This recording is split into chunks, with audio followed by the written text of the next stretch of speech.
Уважаемые зрители, вас приветствует видеоканал Kazakh Idioms. Казахтың мақал мәтелдері. Казахский народ всегда уделял особое внимание умению утонченно выражать свои мысли. Видеоканал Kazakh Idioms приглашает вас на просмотр видеороликов о поговорках и пословицах, которые веками использовались в разговорной и бытовой речи казахов.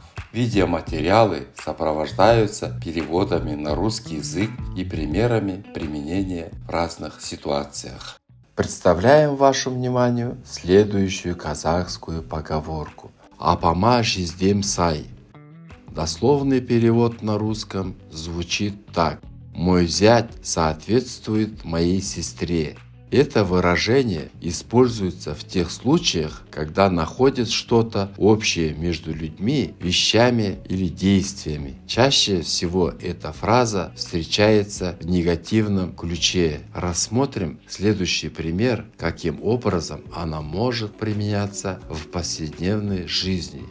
Две сотрудницы организации громко спорят друг с другом, но никто из коллег не пытается вмешаться и разрешить разногласия, так как большинство работников считают, что они обе апама жиздем сай, которое означает, что сотрудницы стоят друг друга. Надеюсь, что эта поговорка поможет лучше понять казахский менталитет. До новых встреч, сау болыңыздар!